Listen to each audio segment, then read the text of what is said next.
A very close and childhood friend of mine entrusted his family, wife and 2 kids to me and proceeded abroad for a 2-year postgraduate program.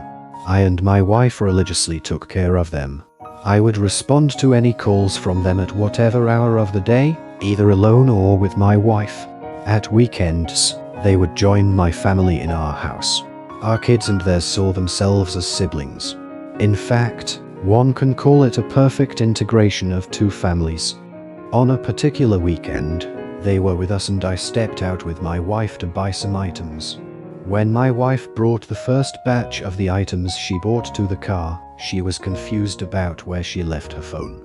I was in the car and didn't go with her. We agreed that she should go back to where she made her purchases and check for the phone, while I rushed home to confirm if she left the phone behind.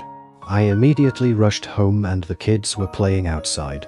I hurriedly moved into the house, perceived the aroma of what was being cooked. I believed my friend's wife was in the kitchen and busy. I dashed into my wife's room for the phone and was shocked with what I saw. My friend's wife was totally nude in front of the big mirror and cleaning her body as she just finished bathing. She tried to run for cover and I apologized for rushing into the room. I told her that the aroma emanating from the kitchen deceived me into believing that she was in the kitchen.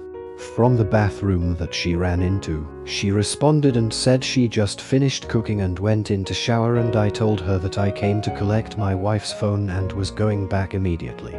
I pleaded with her not to tell anyone about the incident that just happened, and she said she didn't feel it was necessary to start discussing that with anyone. I thanked her for understanding my circumstance and apologized once again. After a week, I sent her a text message and informed her that I hadn't recovered from what I saw of her some time back.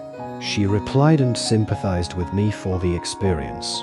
About 2 weeks later, I again sent her another text message informing her that the shock still lingered on and the amorous image had refused to leave my mind. She suggested it was the handiwork of the devil and advised that I should ignore such memories when they reoccurred. Prior to that encounter with her in my wife's room, I had always seen her as my sister and never got attracted to her pronounced feminine features. That incident suddenly reversed my position and I started admiring her. I went over to her office and took her out for lunch during break time. 2 days later, I took her out again for lunch. I made some subtle advances, but she pretended not to have taken cognizance of that. At this point, I decided to come open and direct with my intention. I told her that I had never wished her to cheat on her husband, who is a close friend and brother to me. I mentioned to her that it was my duty to protect the sanctity of their marriage, and she could observe that I had done everything within my powers to stand by them to have a joyful and lasting union.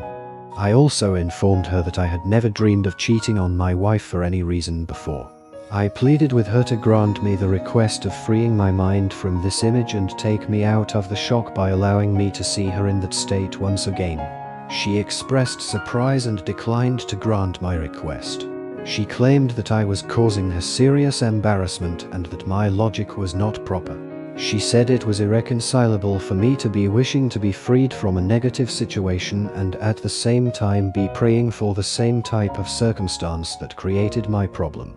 I told her that she was merely pretending not to understand my language and feelings about her. She said that she didn't understand anything and insisted that I must come clear and avoid ambiguity. I told her that I needed a very close relationship with her. She said she had no problem with that, so long as I allowed her to get permission from her husband to allow me to temporarily be marrying her before he returned. I felt she was becoming too dangerous and I allowed her be.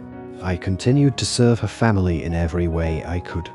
4 months later, her father passed away and her husband mandated me and few of his relatives to ensure a successful burial ceremony for his father-in-law. That we did successfully. I even went extra mile to ensure that adequate attention was given to every detail. After the event, she walked up to me and said, "Thank you, sir." I told her that I just did my job as a brother and temporary husband, and she bursted into laughter. After some weeks, Elle resumed my request with increased pressure, and after about 2 months she caved in.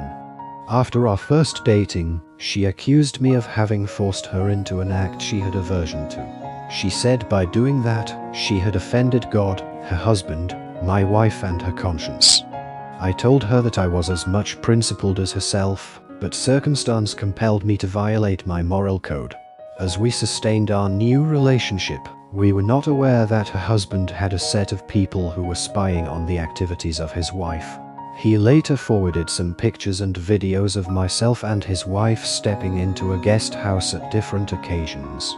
He said I should take his wife as my second wife as he wouldn't have anything to do with her again. As soon as the news broke out, my wife deserted our house. My wife swore not to marry me anymore despite every effort I made to explain every detail to her. After about a year, I approached my friend's wife and requested that we should officially get married, but she declined. Some friends said it was wrong for me to have asked for her hand in marriage. Actually, was I wrong to have done that?